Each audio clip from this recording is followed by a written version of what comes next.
All competition में आप सबका स्वागत है। आज है इरूटेरिया 5000 प्लस बहुविकल्पीय प्रश्न का प्रैक्टिस सेट नंबर 2 का डिस्कशन करेंगे। पिछले वीडियो में बहुत सारे लोग कमेंट किए थे कि वीडियो काफ़ी लंबा हो गया है, तो इस वीडियो में सिर्फ़ और सिर्फ हम लोग उसी प्रश्न का डिस्कशन देखेंगे जिसका ज़्यादा महत्वपूर्ण होगा। ठीक है, तो चलिए आइए शुरू करते हैं। कह रहा है, निम्न में से कौन सा मूल अधिकार केवल भारतीय नागरिकों को ही प्राप्त है? तो कौन सा अधिकार है? तो कह रहा है अनुच्छेद 15 हो गया, या अनुच्छेद 16, अनुच्छेद 19, ये सभी क्या है?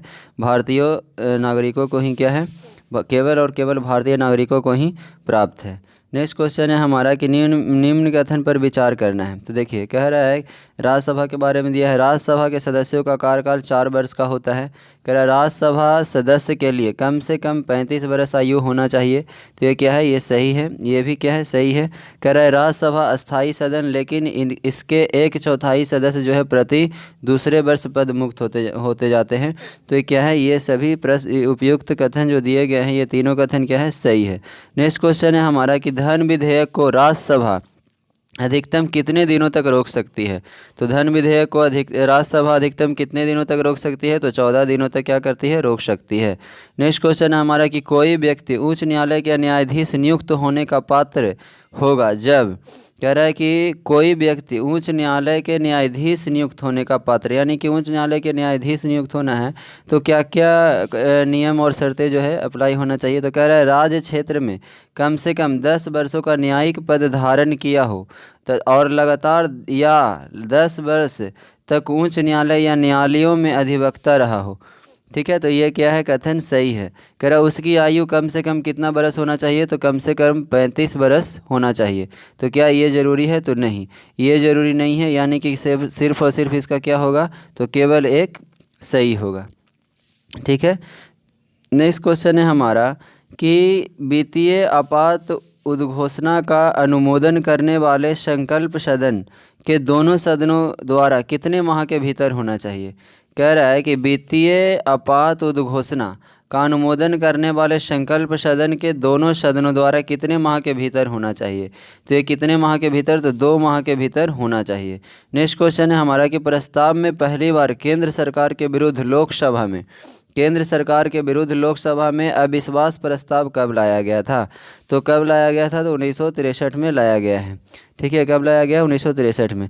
नेक्स्ट क्वेश्चन हमारा कि राज्य के नीति निदेशक तत्वों के प्रवर्तन के लिए तत्वों के प्रवर्तन के लिए अनुच्छेद में उपबंध किया गया है। तो नीति निर्देशक किस में किया गया है? तो अनुच्छेद 37 में किया गया है। ठीक है, किस में किया गया है? तो अनुच्छेद 37 में किया गया है।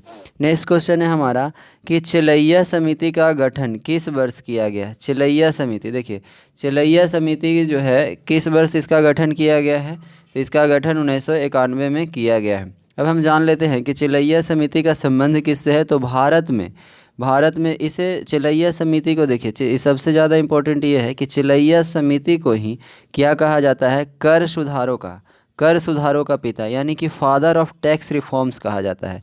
किसे? फादर ऑफ टैक्स रिफॉर्म क्या कहा जाता है? फादर ऑफ टैक्स रिफॉर्म कहा जाता है। ठीक है, tax reform, father of tax reforms कहा जाता है, यानी कि कर सुधारों का पिता। भारत में कर सुधारों का पिता किसे कहा जाता है? तो चिलैया समिति को कहा जाता है, ध्यान रखिएगा। नेक्स्ट क्वेश्चन है हमारा निम्न में से किस क्रांति का संबंध कोको उत्पादन जो है कोको उत्पादन यानी चमड़ा उत्पादन से है? तो चमड़ा उत्पादन का संबंध किससे है? तो भूरी क्रांति को है।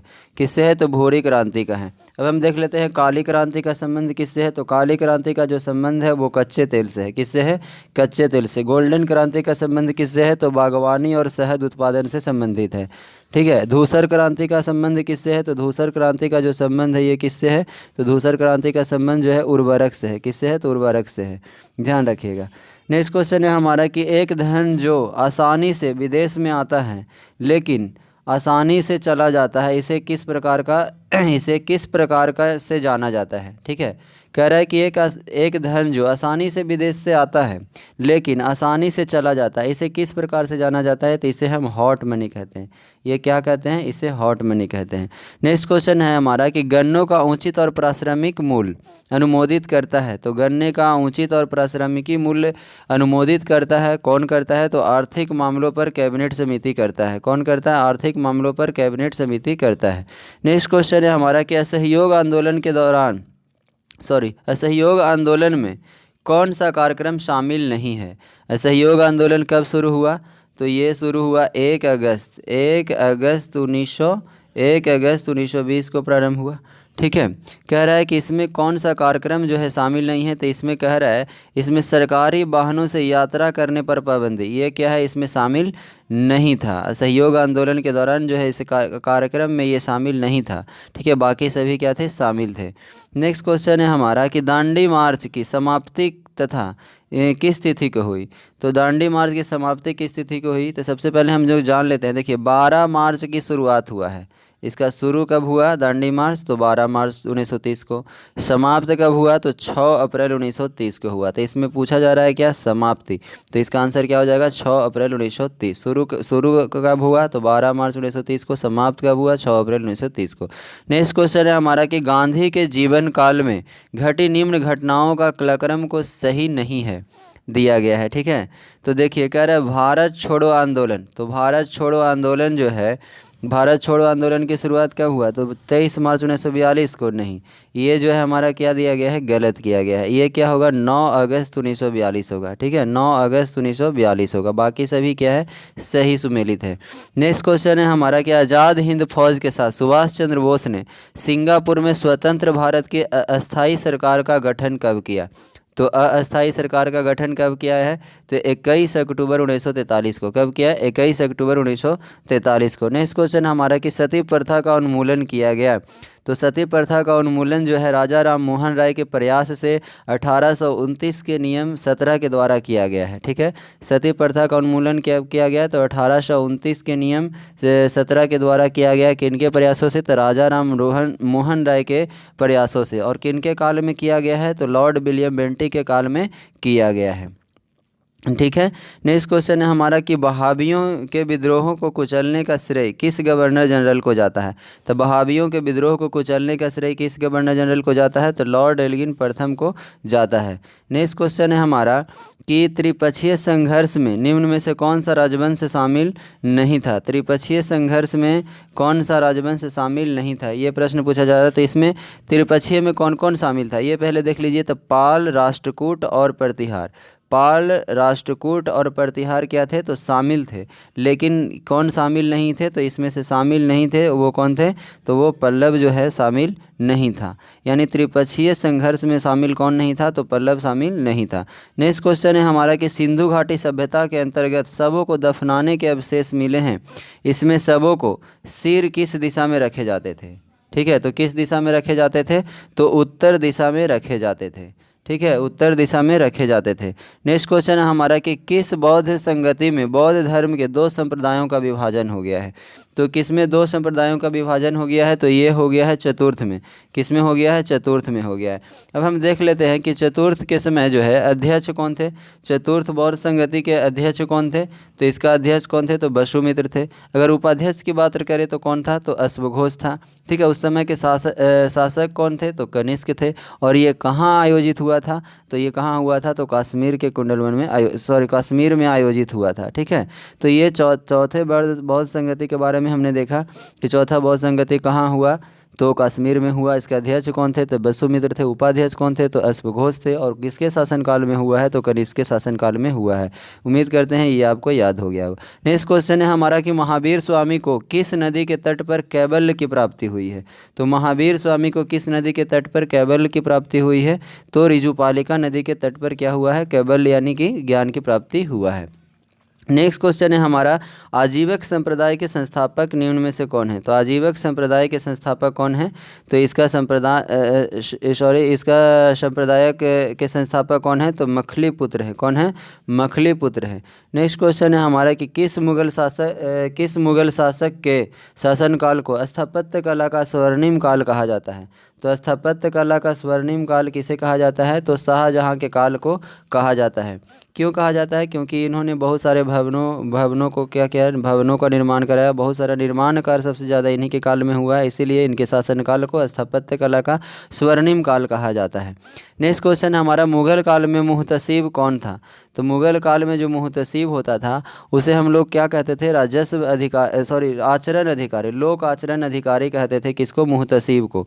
मुहतसिब को क्या कहा जाता था? आचरण अधिकारी कहा जाता था मुगल काल में, ध्यान रखिएगा। अब हम देख लेते हैं कि मुगल काल में सेना के अधिकारी को क्या कहा जाता था? तो सेना के अधिकारी को मीर बख्शी कहा जाता था। क्या कहा जाता था? मीर बख्शी कहा जाता था, ध्यान रखिएगा, मीर बख्शी कहा जाता था। ठीक है, अब हम देख लेते हैं राजस्व अधिकारी को कहा, तो राजस्व अधिकारी को दीवान कहा जाता था।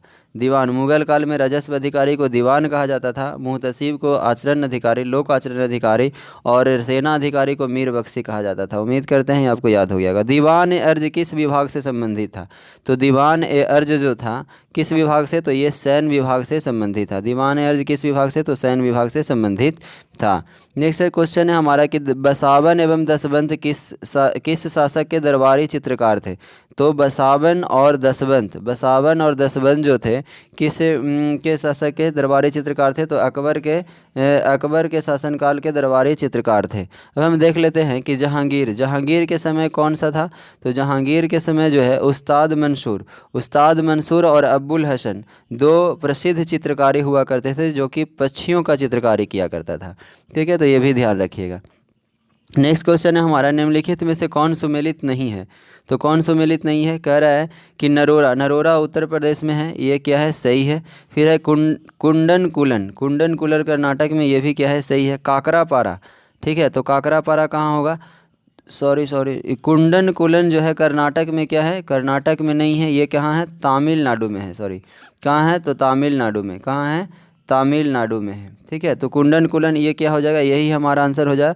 कुंडन कुलन कहाँ होगा? तो तमिलनाडु में होगा। काकरापारा गुजरात में, ये सही है। तारापुर कहाँ है? महाराष्ट्र में। ये सभी सही है, लेकिन ये कुंडल कुलन वाला क्या है? सही नहीं है, तो यही हमारा क्या होगा? आंसर है। कुंडल कुलन कहाँ है? तो ये तमिलनाडु में है। नेक्स्ट क्वेश्चन है हमारा कि 38वीं समानांतर रेखा किन दो देशों के मध्य स्थित है? तो 38वीं समानांतर रेखा जो है उत्तर कोरिया और दक्षिण कोरिया के मध्य क्या है? स्थित है। उत्तर कोरिया और दक्षिण कोरिया के मध्य स्थित है। नेक्स्ट क्वेश्चन हमारा, निम्नलिखित में से कौन सा एक अच्छे ईंधन का गुण नहीं होते हैं? ठीक है, अच्छे ईंधन के लिए गुण नहीं होते हैं, ये पूछा जा रहा है। तो अच्छे ईंधन के लिए क्या है कि जलाने पर ज़्यादा से ज़्यादा अवशिष्ट व हानिकारक गैसों का उत्सर्जन होना चाहिए। तो ये क्या सॉरी कह रहा है, ये क्या अच्छे ईंधन का गुण होगा? तो नहीं होगा, तो यही हमारा क्या होगा? आंसर होगा। नेक्स्ट क्वेश्चन है हमारा कि सूची 1 को सूची 2 से सुमेलित करिए। तो देखिए, विटामिन B7, तो विटामिन B7 किससे संबंधित है? तो विटामिन B7 जो है बालों का झड़ना किससे संबंधित है? तो विटामिन B7 से है। विटामिन B12 किससे संबंधित है? तो विटामिन B12 जो है किससे संबंधित है? तो प्राणिसी अरक्तता होना किससे संबंधित है? तो विटामिन B12 से संबंधित है। विटामिन E किससे संबंधित है? तो विटामिन E जो है बांझपन उत्पन्न होना किसके द्वारा? तो विटामिन B की कमी होने से क्या हो जाता है? ये बीमारी हो जाती है। नेक्स्ट क्वेश्चन है हमारा क्या? तो देखिए, विटामिन के किससे संबंधित है? तो रक्त का थक्का नहीं जमेगा कब? जब विटामिन के की कमी हो जाएगा। ठीक है, तो विटामिन के की कमी से क्या होगा? रक्त का थक्का जमना बंद हो जाएगा।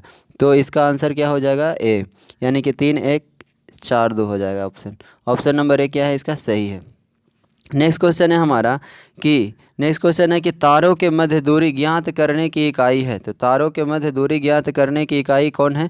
तो गैलेक्टिक इकाई। क्या है? गैलेक्टिक इकाई है। यहाँ पे एक प्रश्न और आप ध्यान रखिएगा कि एक प्रकाश वर्ष बराबर क्या होता है? ये हमेशा पूछा जाता है। तो 9 पॉइंट कितना होता है? तो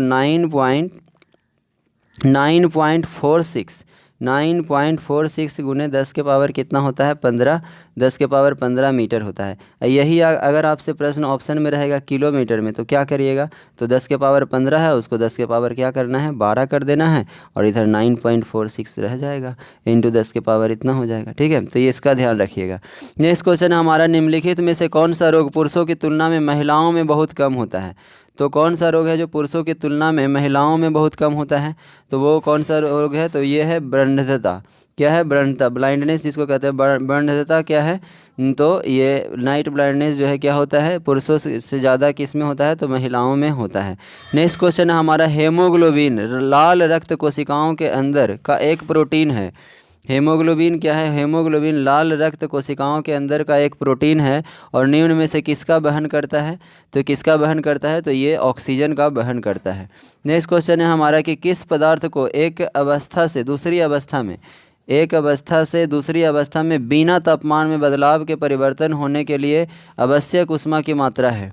तो क्या है ये? गुप्त ऊष्मा। इसी को क्या कहते हैं? गुप्त ऊष्मा, यानी कि लेटेंट हीट कहते हैं। नेक्स्ट क्वेश्चन है हमारा कि निम्नलिखित कोशिका अंगों में से किस में न्यूक्लिक अम्ल नहीं पाया जाता है? तो किस में न्यूक्लिक अम्ल नहीं पाया जाता है?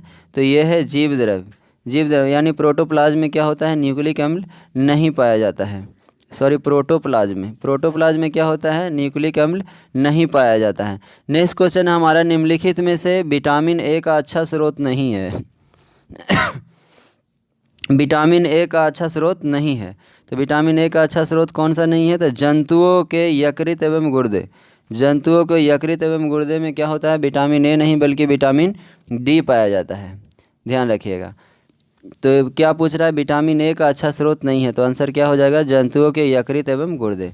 नेक्स्ट क्वेश्चन है हमारा कि सूची 1 को सूची 2 से सुमेलित करना है। तो देखिए, फर्स्ट है हमारा क्या? प्रतिरोध है। तो प्रतिरोध किससे होगा? तो प्रतिरोध का यूनिट क्या होता है? तो ओम होता है। प्रतिरोध का क्या होता है? ओम होता है। फिर है विद्युत प्रवाह। विद्युत प्रवाह का क्या होगा? तो विद्युत प्रवाह का क्या होगा? एम्पियर। विद्युत प्रवाह का क्या होगा? एम्पियर। बल है, तो बल का क्या हो जाएगा? बल का हो जाएगा क्या? न्यूटन। बल का क्या हो जाएगा? ऐसा यूनिट न्यूटन हो जाएगा। पावर का क्या होगा? पावर का वाट होगा। तो ये क्या हो जाएगा? इसका आंसर हमारा हो जाएगा बी। ठीक है। नेक्स्ट क्वेश्चन है हमारा क्या? धातुओं में सबसे कम घनत्व वाला तत्व कौन है? तो धातुओं में जो सबसे कम घनत्व वाला तत्व है वो कौन है? तो लिथियम है। अगर आपसे पूछा जाए, यहाँ पे तो क्वेश्चन आया कि सबसे कम घनत्व वाला तत्व, तब आंसर क्या हो गया? लिथियम। अगर आपसे पूछा जाए कि उच्च घनत्व वाला तत्व कौन होगा, तो उच्च घनत्व वाला तत्व होगा वो क्या होगा? ओस्मियम होगा। क्या होगा? ओस्मियम जो है सबसे ज़्यादा घनत्व वाला तत्व कौन होगा? तो ओस्मियम होगा। ये भी ध्यान रखिएगा। नेक्स्ट क्वेश्चन है हमारा, प्राकृतिक रबर के बारे में निम्न में से कौन सा कथन सही है? तो प्राकृतिक रबर के बारे में निम्न में से कौन सा कथन सही है? तो इसमें से है कि यह जो है एक प्राकृतिक बहुलक है। ये क्या है? रबर क्या है? प्राकृतिक बहुलक है और इसमें लोचदार गुण होते हैं। यही क्या है? सही है। कह रहा है प्राकृतिक रबर के बारे में क्या है? प्राकृतिक बहुलक है और इसमें लोचदार गुण होते हैं। ये क्या है? सही है। किसी तत्व का रासायनिक गुण निम्न में से कौन तय करता है? किसी तत्व का रासायनिक गुण निम्न में से कौन सा तय करता है? तो ये करता है इलेक्ट्रॉन संख्या। ठीक है। रासायनिक गुण कौन तय करता है? तो इलेक्ट्रॉन की संख्या। नेक्स्ट क्वेश्चन है हमारा, देवप्रयाग किन नदियों के संगम पर स्थित है? तो देवप्रयाग किन नदियों के संगम पर स्थित है? तो भागीरथी अलकनंदा के संगम पर स्थित है। भागीरथी और अलकनंदा के संगम पर कौन स्थित है? तो देवप्रयाग स्थित है। नेक्स्ट क्वेश्चन है हमारा कि निम्नलिखित में से किस राज्य से कर्क रेखा बीचों बीच गुजरती है? तो किस राज्य से कर्क रेखा बीचों बीच गुजरती है? तो ये है मध्य प्रदेश। मध्य प्रदेश से क्या होती है? कर्क रेखा बीचों बीच गुजरती है। नेक्स्ट क्वेश्चन है हमारा, निम्नलिखित में से कहाँ सर्वाधिक जैव विविधता पाई जाती है? सर्वाधिक जैव विविधता कहाँ पाई जाती है? तो सर्वाधिक जैव विविधता उष्णकटिबंधीय वर्षा वन में पाई जाती है। कहाँ? उष्णकटिबंधीय वर्षा वन में पाई जाती है। निम्नलिखित में से कौन सुमेलित नहीं है? तो देखिए, बांधवगढ़ राष्ट्रीय उद्यान मध्य प्रदेश। बांधवगढ़ राष्ट्रीय उद्यान कहाँ? तो मध्य प्रदेश। ठीक है। ये क्या है? सुमेलित है। रोहिला राष्ट्रीय उद्यान, देखिए रोहिला राष्ट्रीय उद्यान गुजरात में नहीं बल्कि कहाँ है?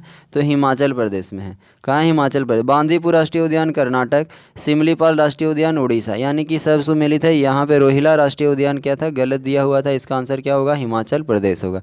नेक्स्ट क्वेश्चन है हमारा, निम्नलिखित में से कौन शीत महासागरीय जलधारा नहीं है? शीत महासागरीय जलधारा क्या है? नहीं है। तो कौन होगा? इसका आंसर क्या होगा? अगलुहास होगा। क्या होगा? अगलुहास। शीत महासागरीय जलधारा नहीं है तो क्या होगा? अगलुहास होगा। ये जो अगलुहास जो है ये हिंद महासागर जो है, हिंद महासागर की गर्म पानी का जलधारा है। ये क्या है? हिंद महासागर की गर्म पानी का जलधारा है। ये क्या है? गर्म जलधारा है। ठीक है। नेक्स्ट क्वेश्चन है हमारा कि निम्नलिखित में से किस नदी को दक्षिण भारत की गंगा कहा जाता है? तो दक्षिण भारत की गंगा किसे कहा जाता है? तो दक्षिण भारत की गंगा कावेरी को कहा जाता है। ठीक है। प्रशांत महासागर में रिंग ऑफ फायर, प्रशांत महासागर में रिंग ऑफ फायर किस लिए जाना जाता है? तो प्रशांत महासागर में रिंग ऑफ फायर किसके लिए? तो भूकंप और ज्वालामुखी दोनों के लिए जाना जाता है। तो इसका आंसर क्या हो जाएगा? 1 और 2 दोनों सही है। ठीक है। 1 और 2 दोनों हो जाएगा। किसके लिए? तो ज्वालामुखी और भूकंप दोनों के लिए रिंग ऑफ फायर का रिंग ऑफ फायर जाना जाता है। नेक्स्ट क्वेश्चन क्या है हमारा कि निम्नलिखित में से कौन सुमेलित नहीं है? तो देखिए जो गलत मिलान किया हुआ है उसको निकालना है। देखिए तकला मकान कहाँ है? तो चीन में है। तकला मकान कहाँ है? तो चीन में। ये इधर मरुस्थल दिया गया है और कहाँ है? ये दिया गया है। तो तकला मकान मरुस्थल कहाँ है? तो चीन में है। थार कहाँ है? तो भारत में है। आटाकामा कहाँ है? तो चिली में है। गिब्सन कहाँ है? तो गिब्सन अफ्रीका में नहीं है बल्कि कहाँ है? गिब्सन जो है हमारा ऑस्ट्रेलिया में है। ठीक है। ऑस्ट्रेलिया में है, इसको ध्यान रखना है। गिब्सन कहाँ है? तो ऑस्ट्रेलिया में है। यही हमारा क्या हो जाएगा? आंसर हो जाएगा। नेक्स्ट क्वेश्चन है हमारा कि प्रतिरोधात्मक या घर्षणात्मक बेरोजगारी है। तो प्रतिरोधात्मक या घर्षणात्मक बेरोजगारी जो है क्या है? व्यवसाय या रोजगार परिवर्तन की प्रक्रिया के दौरान श्रमिक या व्यक्ति का कुछ समय के लिए बेरोजगार होना। इसी को हम क्या कहते हैं? प्रतिरोधात्मक या घर्षणात्मक। किसको कहते हैं? कि रोजगार परिवर्तन की प्रक्रिया के दौरान श्रमिक व्यक्ति का कुछ समय के लिए बेरोजगार होना। कुछ समय के लिए अगर बेरोजगार हो रहा है तो उसको हम क्या करते हैं? प्रतिरोधात्मक या घर्षणात्मक बेरोजगारी है। नेक्स्ट क्वेश्चन है हमारा कि न्यूनतम समर्थन मूल्य, न्यूनतम समर्थन मूल्य यानी एमएसपी के बारे में निम्नलिखित कथनों पर विचार करना है। तो एमएसपी के बारे में निम्नलिखित कथनों पर विचार करें। क्या रहा? न्यूनतम समर्थन मूल्य आर्थिक मामलों की मंत्रिमंडलीय समिति द्वारा प्रस्तावित की जाती है। तो क्या है? सही है। नेक्स्ट क्वेश्चन है हमारा कि एमएसपी यानी कि न्यूनतम समर्थन मूल्य कृषि लागत एवं मूल्य आयोगों द्वारा अनुमोदित की जाती है। मूल्य आयोगों के द्वारा अनुमोदित की जाती है। तो ये भी क्या है? हमारा सही है। तो यहाँ पे क्या हो जाएगा? 1 और 2 दोनों सही होगा। ये है हमारा आज का लास्ट प्रश्न। उम्मीद करते हैं ये सीरीज़ आपको काफ़ी पसंद आ रहा होगा, अच्छा लग रहा होगा। अगर आप चैनल पर नए हैं तो सब्सक्राइब कर लें और दोस्तों को अधिक से अधिक शेयर करें। धन्यवाद।